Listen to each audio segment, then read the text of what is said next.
Иш кагаздарын мамлекеттик тилде жүргүзүүнү үйрөнүү үчүн алгач сөз байлыкты өстүрүп, тааным чөйрөбүздү кеңейтип алалы. Чтобы научиться вести делопроизводство на государственном языке, прежде всего нам следует совершенствовать свой словарный запас и расширить границы познания. Алгач классификация деген эмне? Түшүнүп алалы. Классификация латын тилинен classis, топтоштуруу жана facere, жасоо деген сөздөрдөн алынган. Сначала давайте поймем, что такое само слово «классификация». Данное понятие образовано от латинских слов «classis» – «разряд» и «facere» – «делать». Классификация түшүнүгү философия, формалдуу логика сыяктуу илимдеги түшүнүктүн көлөмүн белгилүү бир негиз боюнча топторго бөлүү дегенди билдирет.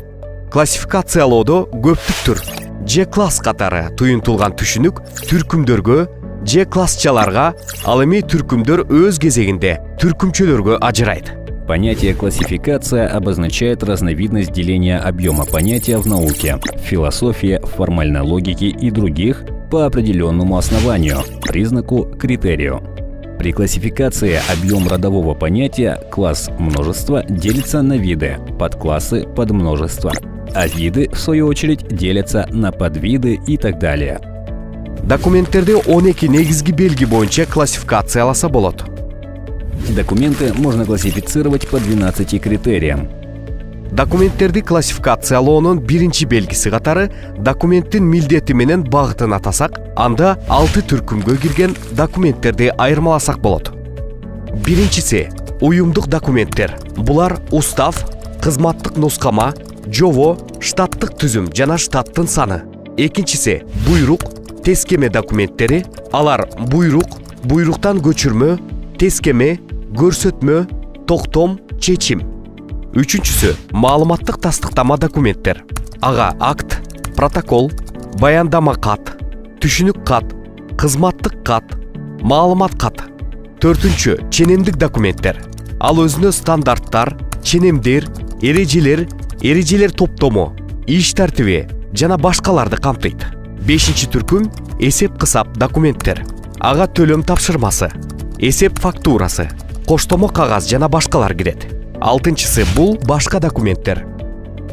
Если в качестве первой основы классификации документов можно назвать назначение документа, то можно различать следующие 6 видов документа. Первое – организационные документы. Это устав, должностная инструкция, положение, штатная структура и штатная численность. Второе – распорядительные документы. К ним относятся приказ, выписка из приказа, распоряжение, указания, постановление, решение. Третье – информационно-справочные документы. Акт, протокол, докладная записка, объяснительная записка, служебное письмо, справка. Четвертое – нормативные документы. Стандарты, нормы, правила, свод правил, регламент и так далее. Пятое – учетно-расчетные, бухгалтерские документы. Платежное поручение, счет-фактура, накладная. Шестое – иные документы. Документтерди классификациялоонун экинчи белгиси катары документтин жаралуу убактысын атасак, анда бул белги боюнча биринчилик жана экинчилик деп аталган документтер айырмаланат. Биринчиликке келишим, чек, товарга коштомо кагаз, эсеп фактурасы кирет. Экинчиликке реферат, аннотация, карточка, каталог. Если в качестве второй основы классификации документов можно назвать время его создания, то можно различать первичные и вторичные документы. Первичные – это договор, чек, товарная накладная, счет-фактура. А к вторичным относятся реферат, аннотация, картотека и каталог. Документтерди классификациялоонун үчүнчү белгиси – документти даярдоо ыкмасы. Бул белги боюнча 7 түрлүү документ айырмаланат.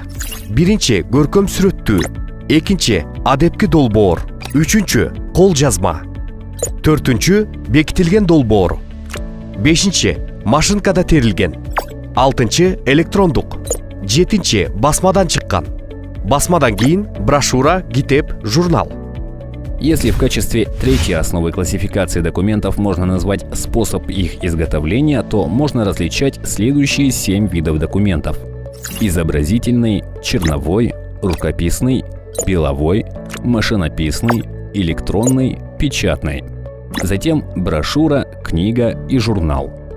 Документтерди классификациялоонун 4-чү белгиси катары документтин мазмунун атасак, анда бул белги боюнча 3 түрлүү документ айырмаланат. Алар илимий техникалык, укуктук жана башкаруучулук, илимий техникалык документтерге макалалар, китептер, патенттер, техникалык жоопчоттор жана сыпаттамалар кирет. Укуктук документтерге болсо токтомдор, жарлыктар, келишимдер жана башка документтер. Ал эми башкаруучулуктарга буйруктар, директивалар жана башкалар кирет. А четвертой основой классификации документов можно назвать их содержание. Их различают следующие 3 вида документов: научно-технические, правовые и управленческие. К научно-техническим относятся статьи, книги, патенты, технические отчеты и описания. А правовые – постановления, указы, договоры и другие документы. К управленческим документам относятся приказы, директивы и другие документы.